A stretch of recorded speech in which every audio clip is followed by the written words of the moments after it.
In the headlines, police address alleged cases of brutality by those within their ranks.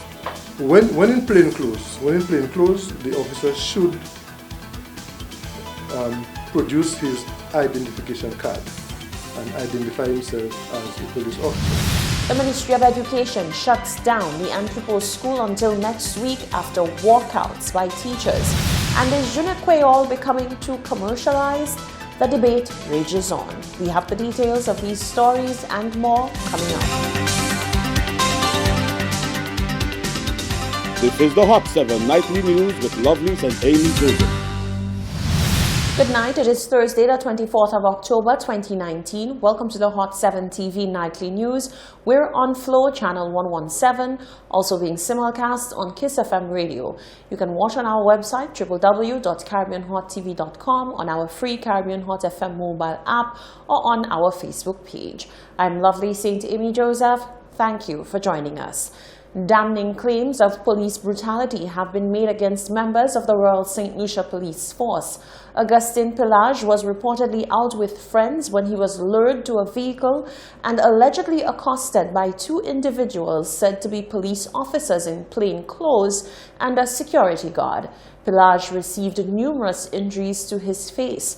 He even underwent surgery in his eye stemming from injuries sustained during the incident. His partner and mother of his children has filed a formal complaint. On Thursday, Acting Assistant Commissioner of Police in charge of territorial policing, George Nicholas, acknowledged that police are aware of the matter, but there seems to be conflicting views about who exactly is being investigated for the alleged attack. What I can say is a report was made at the Police Complaints Unit yesterday, 23rd of October, 2019, alleging a security officer and two plainclothes officers assaulting a male individual. That matter, because of the fact that it involves a person who is not a police officer, I don't think the complaint unit is the best place for that report to have been made. So that report will be transferred to the CID, where a criminal investigation would ensue. Nicholas was pressed on the matter given allegations that the vehicle involved in the incident was a police vehicle with two plainclothes officers on board. He says an investigation is underway, but how long does it take to ascertain whether a police vehicle was in fact involved in the matter? There's no set time for an investigation. When a report is made, based on the nature of the report and the circumstances under which the incident happened, it will determine the course of the investigation. You may call it an open and shut case. It may seem that way, but sometimes you have to, the investigation can be very, very protracted and in-depth. The acting ACP defended the track record of the police on investigating matters involving their own.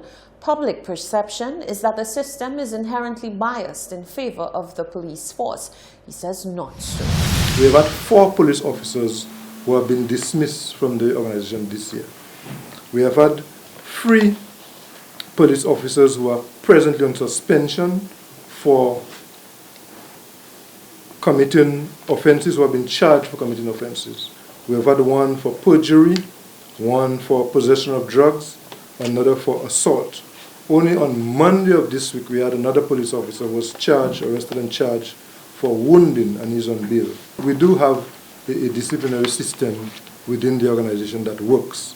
We have a very senior officer, a superintendent, who is designated to hear disciplinary matters against police officers. So we're encouraging persons from the members of the public who are wronged or who feel that they have been wronged by any police officer. They can come in and make the report, and I can guarantee you, you can rest assured that the matter will be investigated. He also indicated that 9 police officers have been fined 64 days worth of pay for other offenses. The top brass of the police force say they will strive to maintain the reputation of the police force by weeding out the bad cops. Now back on the police beat, allegations against police officers in plain clothes have raised concerns about the processes and procedures for them to intervene in civilian matters in a way that provides clarity about their status as lawmen, and also questions about the scope of their authority in such matters are being asked. The police force is addressing such queries. The officers of the Royal St. Lucia Police Force are out to prove that no one is exempt from the law, and that includes fellow police officers as well. George Nicholas, who is the Assistant Commissioner of Police with responsibility for territorial policing, appealed to persons who believe that they have been wronged by officers of the law to come forward with their grievances, as he assured that the matter will be investigated.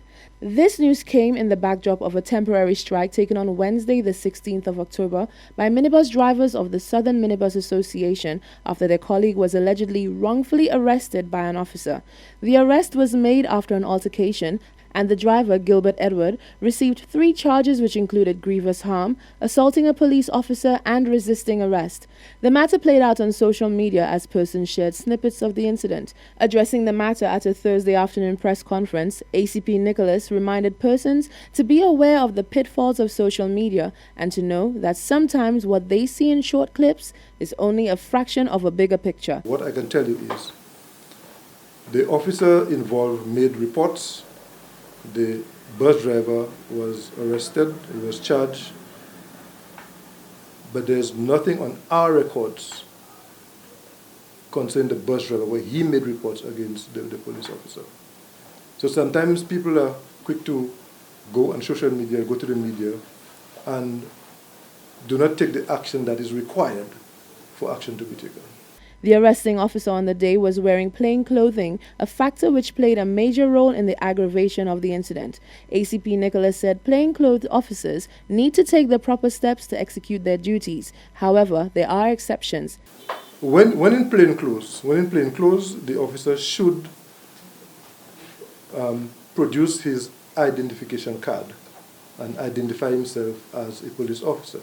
But we must be aware that depending on the circumstances that the police officer finds himself in at the time may not require you to do that. Sometimes you have to act promptly, and the identifying of yourself would be secondary. And sometimes, if it is obvious to the person that they are committing a criminal offense, I mean, there's no need for the police officer to identify himself. Hot 7 News reached out to the president of the National Council of Public Transportation, Godfrey Ferdinand, who revealed that the matter will be heard in a court of law and that compensation will be sought on behalf of Edward. Reporting for Hot 7 News, I'm Rochelle Gonzalez. The recent winner of the Creole Song Competition is raising the alarm about one of the latest Creole songs being widely circulated via social media platforms. 3-time Calypso King and now the Creole Song King, Walston Wally Alfred, says the message in the music is just as important as the rhythm and beat.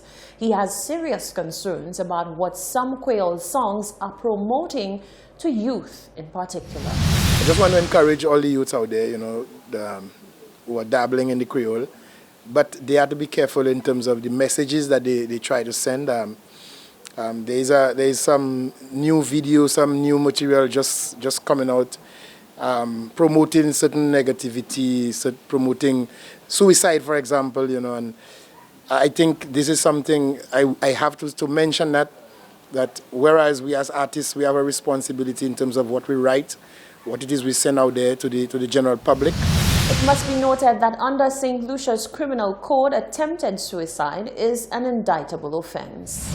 To be promoting illegality in music as an entertainer, I don't think is the right way to go. So whereas we can use the Creole language, we can use anything that we have, but we have to be careful, and as artists, budding artists, developing artists, veteran artists, as to what message and what it is we want to leave, what legacy we would like to leave, when we're gone.